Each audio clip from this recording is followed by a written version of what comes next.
बस क्षत्रिय सनातनियों में भी आक्रोश है। और जिस दिन जहाँ ये व्यक्ति मिल गया उसकी कुटाई तो होनी है साहब, कोई नहीं बजा सकता, क्योंकि माफी का प्रावधान हमारे पास अब है ही नहीं। परमिशन भी होगी, कार्यक्रम भी होगा, सफलता भी मिलेगी, अनुशासन में होगा, और यदि आवश्यकता पड़ी तो ही केसरिया जो झंडा और डंडा हमने मंगवाए हैं उसका उपयोग होगा। बाकी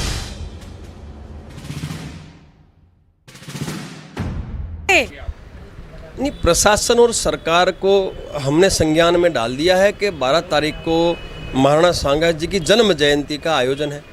उस आयोजन को सफल बनाना ये हम सबका दायित्व है।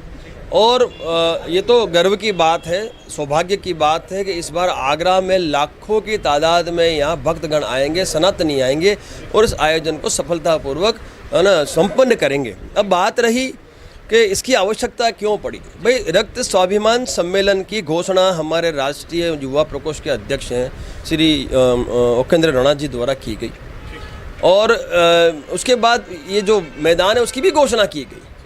अब उसी दिशा में हम लोगों ने आज यहाँ पे निरीक्षण किया। हमने निकास और हमारा जो प्रवेश और निकास दोनों का पूरा निरीक्षण किया, रणनीति बनाई ताकि व्यवस्था में किसी तरह की कोई चूक ना रहे। हमारे जो स्वयं सेवक हैं 500 के आसपास हम लगाएंगे ताकि किसी को भी किसी तरह की बाधाएं ना है।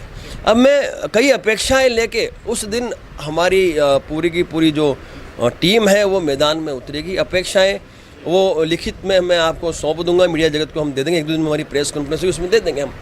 तो जो घटना हुई है भूतकाल में, उस घटना का पुनरावर्तन रोकने के लिए भारतवर्ष का क्षत्रिय और सनातनी वहाँ उपस्थिति दर्ज करा रहा है, क्योंकि संसद भवन में जो एक निंदनीय टिप्पणी हुई थी, एक अभद्र टिप्पणी हुई थी, वो हम सनातनियों के लिए बड़ा ही दुर्भाग्यपूर्ण समय था, जिसमें ये कहा गया कि महाराणा सांगा गद्दार थे और उसको मानने वाले सभी गद्दार।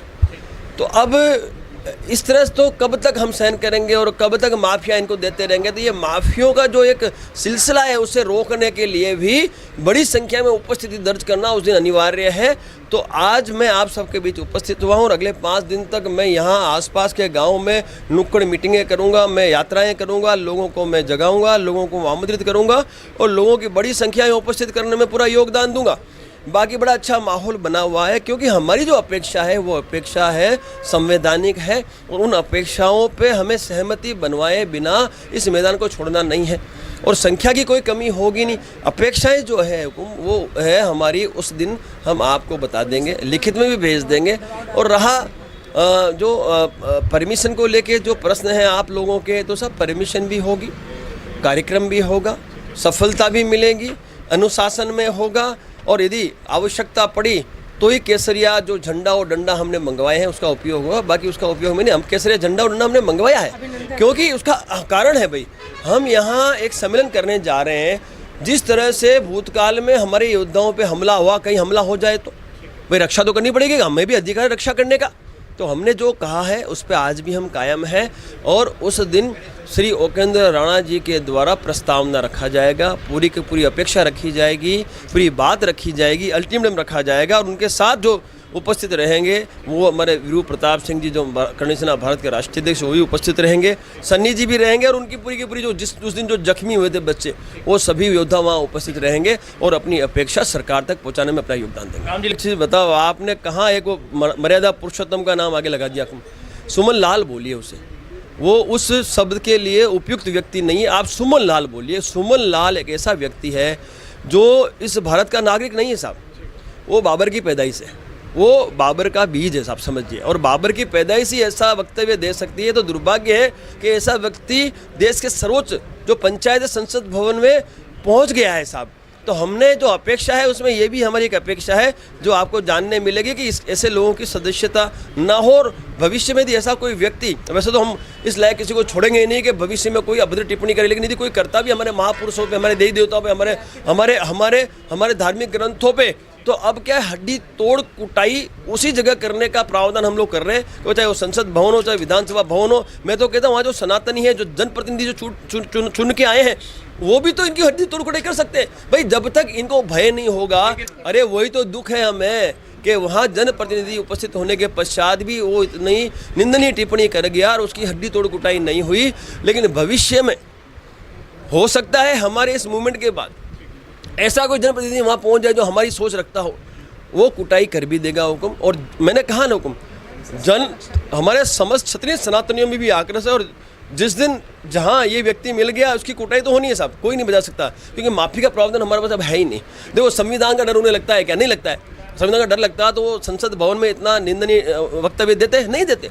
जब उन्हें संविधान का डर नहीं तो साहब हमें भी कोई डर संविधान का नहीं है। कानून अपना कार्य करे, हम हमारा कार्य करें। साहब माफ़ी हमने मंगवाई क्या? हमने बोला माफ़ी मांगने के लिए, हमें माफ़ करना ही नहीं है भाई। हमारे जो योद्धा हैं, ओकेंद्र राणा जी जैसे, वीरू प्रताप जी जैसे, सन्नी जैसे, हमारे जो दीपक जी हैं, और ये हमारे जो सूर्य ठाकुर जैसे ऐसे योद्धा हैं, अभी जीवित है।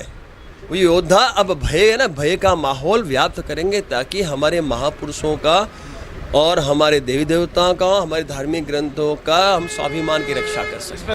हमने कहीं भी किसी भी हमारे वक्तव्य में जाति के बारे में कुछ भी नहीं कहा। हमने व्यक्ति विशेष का विरोध किया है। घर में घुस के जवाब देने के लिए हमने कहा है तो उस व्यक्ति विशेष के घर, अच्छा हमें तो पता ही था इससे पहले कि वो भी अनुसूचित जाति जनजाति से आता, हमें नहीं पता था ये चीज़, ये तो हमें बाद में पता चला। वो भी समाजवादी पार्टी के द्वारा इसको इश्यू बनाया गया, पॉलिटिकल मूवमेंट बनाया गया। तो मैं उनसे भी कहना चाहता हूँ, समाजवादी पार्टी वही पार्टी है जिनको लोकसभा में क्षत्रियों ने इतनी सीटें दिलाई।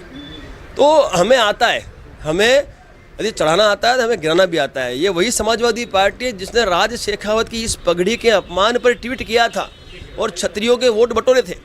तो मैं आपसे फिर कह दूँ, यदि समाजवादी पार्टी इसमें जिस तरह से इन्वॉल्वमेंट ले रही है, यदि वो अपने कदम पीछे नहीं खींचेगी ना साहब, तो मैं चैलेंज करता हूँ आने वाले जितने भी चुनाव है, एक वोट क्षत्रियों के गिरने नहीं दूंगा। क्षत्रिय नहीं साहब, क्षत्रिय के परिवार, सुनिए साहब, मैं क्षत्रियों की बात करता हूँ, सनातनी तो फिर आएंगे ही।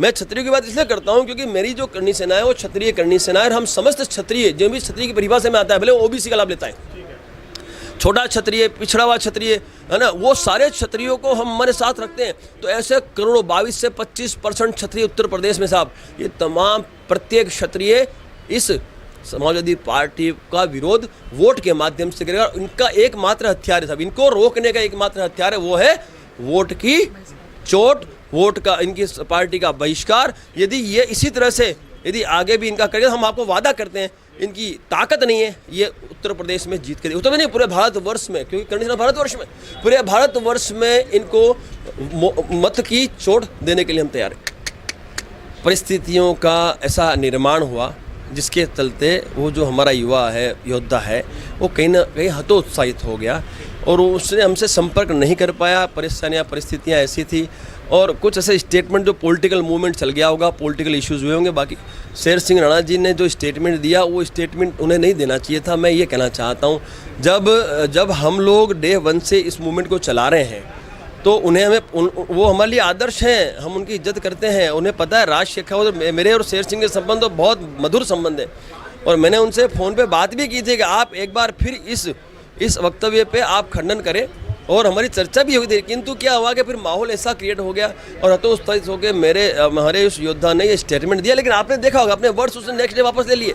जैसे बात हुई, हमने उनको बात की, उसने वापस लिए। लेकिन वीडियो तो आपसे वो देखो, सुनो, ऐसा मेरी बात सुनो, जो सामने वाला खेमा है वो यही चाहता है कि कहाँ वो डैमेज हमें कर पाए, लेकिन उसे ये नहीं पता है कि इस बार ये सनातनी और क्षत्रिय ये बिल्कुल तैयार है। आप कितना भी प्रोपेगेंडा कर लो, उस दिन लाखों की, करोड़ों की संख्या इनका बाप भी नहीं रोक पाएगा, और हमारी अपेक्षाएं भी उस दिन पूर्ण होगी, ये पूरा हमें विश्वास है। आंदोलन साहब, उद्यमबाजी के पक्ष में हम लोग नहीं हैं, ये आप समझिए। हमने आज तक कभी किसी को छेड़ा ही नहीं, और यदि हमें किसी ने छेड़ा तो हमने उसको छोड़ा नहीं। सिंपल बात है, हमने आज तक किसी को नहीं छेड़ा, क्योंकि हम तो वो महापुरुषों की संतान हैं जिन्होंने इस देश की जनता की रक्षा के लिए परिवार बलिदान किए। हम इतना ही कहना चाहते हैं, हमारी अपेक्षाएं हैं सरकार और प्रशासन से, समय दिया जाएगा, समय के दौरान आप उन अपेक्षाओं पर खड़े उतर जाना तो ठीक है, नहीं उतरोगे तो फिर साहब क्या करेंगे, फिर भी करो या मरो की परिस्थिति पैदा होगी। तो उस वक्त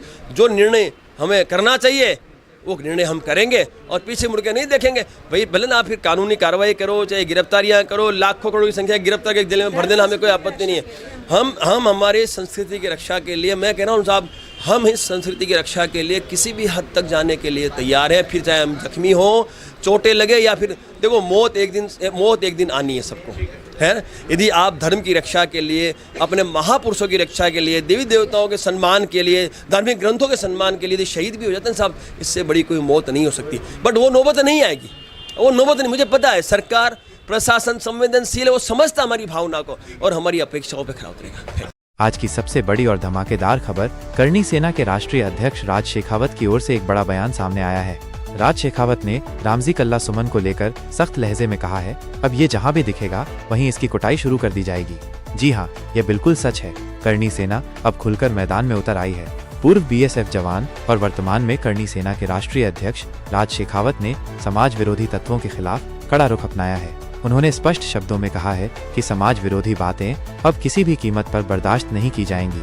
रामजी कल्ला सुमन पर पहले भी कई विवादास्पद बयान देने के आरोप लगते रहे हैं। अब करणी सेना ने सीधे तौर पर चुनौती देते हुए कहा है कि इसका जवाब अब सड़कों पर ही दिया जाएगा। राज शेखावत का सीधा और स्पष्ट संदेश है, सम्मान से रहो, अन्यथा परिणाम भुगतने के लिए तैयार रहो। अब यह देखना महत्वपूर्ण होगा कि इस स्थिति पर प्रशासन क्या कार्रवाई करता है और रामजी कल्ला सुमन इस चुनौती का किस प्रकार सामना करते हैं। श्री करणी न्यूज़ इस पूरे मामले पर अपनी पैनी नजर बनाए हुए है। हर ताज़ा अपडेट के लिए हमारे साथ जुड़े रहें।